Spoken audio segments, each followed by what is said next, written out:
And as it stands, the ban on 81 will be in place as long as this storm lasts. To show just how worn out these are, this is a toy that creates static electricity. Well, if I touch one of these lights with it, voila, it turns on. Now, there are a couple of different types of card readers, and ways to tell if there's one on a pump. Check the security labels. If it says void, let somebody inside know. Then, before you put your card in the card reader, give it a good tug. If it comes off, there's a skimmer. Jeff, part of the ad deals with the now familiar charge that Jenny tried to steer money to a building project in the village of Antwerp.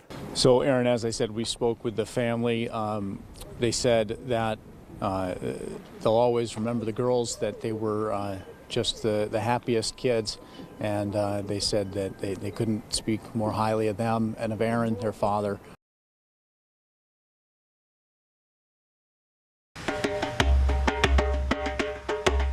It's just a really good thing that we wanted to be part of. Downtown Watertown is getting into a rhythm, with businesses popping up around Public Square at a faster and faster tempo. We want to be right downtown, right where things are happening. Anthony Netto co-owns Power Play Sports. The training facility for hockey players opened in the EMSOL building a week ago.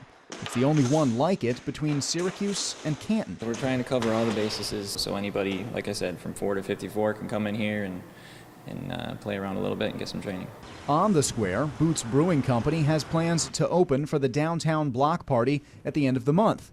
Owner Dan Doherty is finishing up the brewery's first batches of beer. Across the square, Tamara Pucha and her husband are preparing to open the Cornerstone Eatery. I really never, even myself, knew or appreciated how beautiful downtown Watertown is until we have been working in the spot and coming and going. The eatery is opening this week, adding to the growing list of lunch and dinner options downtown. We worked hard to have a nice place here to enjoy our peace and quiet. Patrick Krewoks likes the solitude at his home in the town of Gregg, about 15 minutes south of Louville. When High Voltage Hills, a motocross racetrack, opened last year, Krewoks put up with the noise from the dirt bikes because it was only a few weekends a year. But now he has a problem.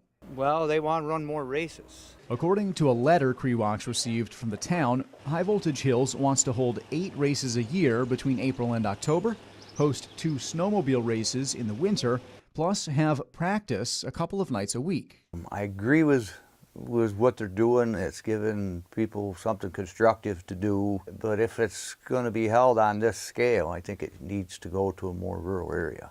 And Krewoks isn't alone. It's loud. Phil Sweeney owns land about a mile up the road from the track. He uses it for hunting and recently began taking his grandkids there to camp out. I just don't want to hear the noise. I won't be able to take it. And, you know, it's till 7 o'clock at night. Amidst the usual sounds of sirens and intercoms at the Lewis County Rescue Squad headquarters, you'll now hear the pitter-patter of paws. This is Zora, a fluffy new face to greet anyone who walks in the ambulance squad's door. Very mellow. Yep, she's mellow when she's supposed to be mellow, and if she's up for playing and you're up for playing, you know, there's always fetch. Good girl. Yeah. Zora is a registered therapy dog. Her job, simply to put a smile on the faces of the other squad members who put in a lot of hours responding to calls where anything can happen. Some good, some bad.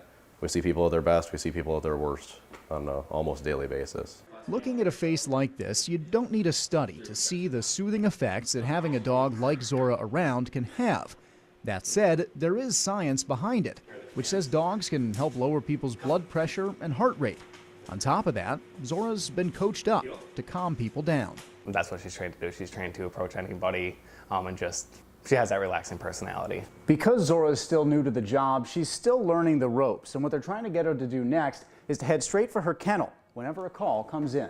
That way she's accounted for when an emergency is happening and there to greet the EMTs when they get back in. It's kind of like a second home for a lot of us, so it's nice to have Zora around to make everybody's day a little bit better. In Louville, Garrett Domblewski, 7 News.